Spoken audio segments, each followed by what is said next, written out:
दर्शकों नमस्कार। तारीख है आज 19 मार्च 2025, दिन बुधवार, हिंदी तिथि चैत्र माह कृष्ण पक्ष पंचमी।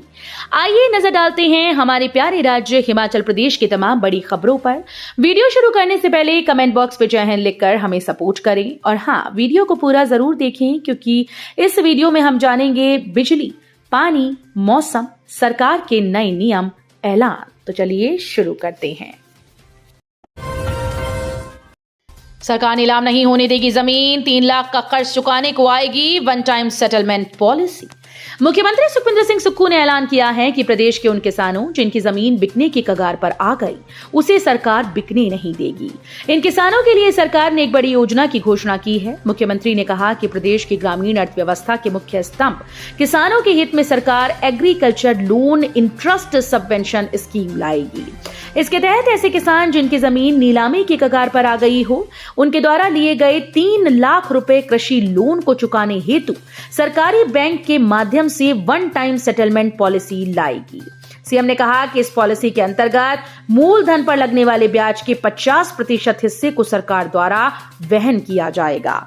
इस योजना के अंतर्गत 50 करोड़ रुपए खर्च किए जाएंगे। स्पीति में गिरा बर्फ का पहाड़, 2 लोग दबे, पानी का सोर्स खोलने गए थे ग्रामीण। हिमाचल प्रदेश में अब मौसम साफ हो गया, लेकिन ऊपरी इलाकों में हिमस्खलन का खतरा अभी बना हुआ है।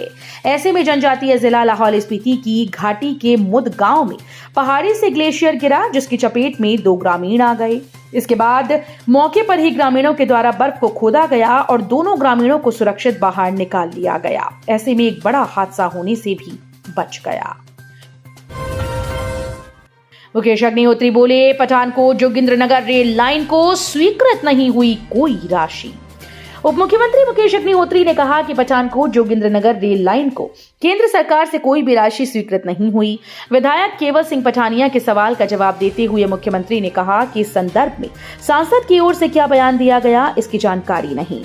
उन्होंने कहा कि केंद्र सरकार को प्रदेश में रेलवे का विस्तार करना चाहिए। भानुपल्ली, बिलासपुर और बद्दी चंडीगढ़ रेल लाइन के निर्माण के लिए प्रदेश से अरबों रुपए केंद्र सरकार ले चुकी है। प्रदेश में ब्रिटिश काल के बाद से रेल लाइन नहीं बढ़ी। प्रदेश के सांसद भी इस मामले को नहीं उठाते। पंजाब में एचआरटीसी बसेस में लगाए विवादित पोस्टर, उत्तराखंड में तोड़ा बस का शीशा। हिमाचल से बाहरी राज्यों में जाने वाले एचआरटीसी बसेस और उसके चालक परिचालकों की सुरक्षा पर संकट मंडरा रहा है। पंजाब के होशियारपुर में 2 स्थानों पर बसेस को रोककर विवादित पोस्टर लगाए गए और चालक परिचालकों को धमकाया गया। वहीं उत्तराखंड में धर्मपुर चंडीगढ़ हरिद्वार रूट पर गई बस पर स्थानीय कॉलेज के छात्रों ने हमला कर सामने का शीशा तोड़ दिया, जिससे निगम को नुकसान भी हुआ। इन घटनाओं के बाद चालक परिचालकों में भय का माहौल बना हुआ है। 25,000 को सरकारी नौकरी, 1,000 बस रूट जारी कर युवाओं को देंगे स्वरोजगार। सरकार ने बजट में रोजगार पर ध्यान केंद्रित करने की कोशिश की है। शिक्षा सहित कई विभागों में नई भर्तियां शुरू करने की पहल की तैयारी है। सरकार करीब 25,000 को नौकरी प्रदान करेगी। बजट पेश करने के दौरान मुख्यमंत्री सुखविंदर सिंह सुक्खू ने कहा कि उच्च शिक्षा के क्षेत्र में सरकार की ओर से महाविद्यालयों, विद्यालयों में विभिन्न श्रेणियों के कुल 1,000 पद भरे जाएंगे। सरकार राज्य के बेरोजगार युवाओं को रोजगार उपलब्ध करवाने के लिए 1,000 बस रूट्स के नए परमिट निजी क्षेत्र को आवंटित करेगी। सरकार इस रूट्स के लिए बस अथवा टेम्पो ट्रैवलर की खरीद पर, ई व्हीकल के लिए 40% और डीजल और पेट्रोल से चलने वाले वाहनों की खरीद पर 30% तक की सब्सिडी देगी। सिरमौर में 82 करोड़ 47 लाख रुपए में बिके 93 शराब के ठेके, सरकार के रेवेन्यू में जबरदस्त इजाफा। हिमाचल प्रदेश के सिरमौर जिले में राज्य कर व आबकारी विभाग द्वारा 2025-26 के लिए 82 करोड़ 47 लाख रुपए में शराब के 93 ठेकों की नीलामी सफलतापूर्वक कर ली गई। इस नीलामी में पिछले साल की तुलना में सरकार को ज्यादा फायदा मिला। पिछले साल की तुलना में सरकार को इस बार 4 करोड़ रुपए का अतिरिक्त फायदा मिला है। वर्ष 2024-25 की अपेक्षा 2025-26 के लिए प्रदेश सरकार के राजस्व में 4 करोड़ रुपए की बढ़ोतरी हुई। गोविंद सागर के किनारे मिला चीफ इंजीनियर विमल नेगी का शव।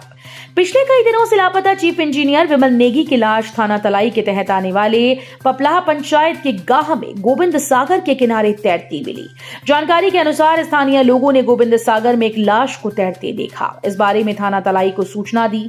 सूचना मिलने के बाद थाना तलाई की टीम मौके पर पहुंची और स्थानीय लोगों की मदद से लाश को झील से बाहर निकाला। मृतक विमल नेगी गत 10 मार्च से लापता था और अंतिम बार घुमारवी में देखा गया था। गाजियाबाद ने हिमाचल की एसडीआरएफ टीम का जलवा, क्षेत्रीय प्रतियोगिता में हासिल किया पहला स्थान। गाजियाबाद में आयोजित क्षेत्रीय स्तर इंटर एसडीआरएफ प्रतियोगिता में हिमाचल प्रदेश राज्य आपदा प्रतिक्रिया बल ने प्रथम स्थान हासिल किया। ये प्रतियोगिता 17-18 मार्च को एनडीआरएफ की 8वीं बटालियन के परिसर में हुई, जिसमें विभिन्न राज्यों की 7 एसडीआरएफ टीम्स ने भाग लिया। हमीरपुर मंडी और कांगड़ा में बनेंगे ड्रोन स्टेशन। ड्रोन नीति के तहत ड्रोन टेक्नोलॉजी इंटरवेंशन से कृषि व बागवानी के क्षेत्रों में भी आधुनिकीकरण किया जाएगा। प्रदेश सरकार इसके लिए जिला हमीरपुर, मंडी और कांगड़ा में ड्रोन स्टेशन स्थापित करेगी।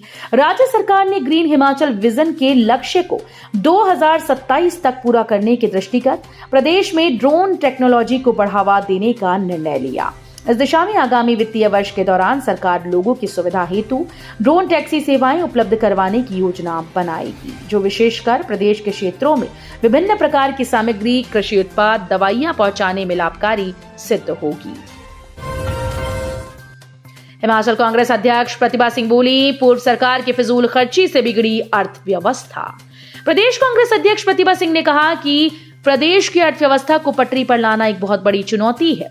प्रदेश पर बढ़ते कर्ज का बोझ चिंता का विषय है। प्रदेश में बागवानी और पर्यटन की अपार संभावनाएं हैं, इनका दोहन करने की आवश्यकता है। सरकार प्रदेश में बेरोजगारी दूर करने के लिए ग्रामीण पर्यटन को विकसित करने के लिए प्रयासरत है। प्रदेश में बागवानी का एक बहुत बड़ा क्षेत्र है, इसको भी बढ़ावा देने की जरूरत है। पंजाब के पर्यटक को महंगा पड़ा नशे में वाहन चलाना। हिमाचल प्रदेश पुलिस ने काटा 7,500 का चालान। पर्यटन नगरी मनाली के सोलंग नाले में नशे में धुत होकर वाहन चलाना पंजाब के पर्यटक को महंगा पड़ गया। पुलिस ने नशे में वाहन चलाने पर कुल 27,500 का चालान काटा। हालांकि पर्यटक ने एक अन्य वाहन को टक्कर मारकर नुकसान भी पहुंचाया था, लेकिन दोनों में समझौता होने के कारण मामला दर्ज नहीं हुआ।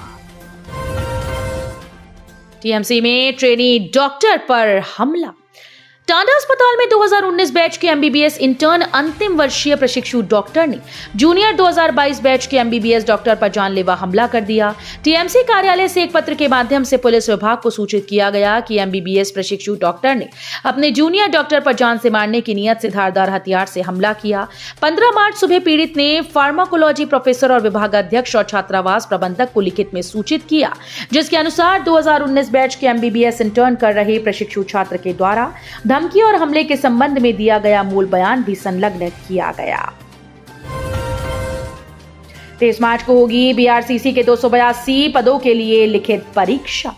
ब्लॉक रिसोर्स सेंटर कोऑर्डिनेटर में 282 पदों पर भर्ती के लिए 23 मार्च को लिखित परीक्षा होगी। समग्र शिक्षा की ओर से ये परीक्षा करवाई जा रही है, जो शहर के senior secondary school Portmore Shimla में होगी। इसके लिए समग्र शिक्षा ने बीते दिसंबर महीने में आवेदन मांगे थे, जिसमें करीब 700 शिक्षकों ने आवेदन दिया। परीक्षा सुबह 11 बजे से शुरू होगी। तो ये थी आज की फटाफट खबरें। हम मिलेंगे अगले बुलेटिन में, तब तक के लिए धन्यवाद। जय हिंद।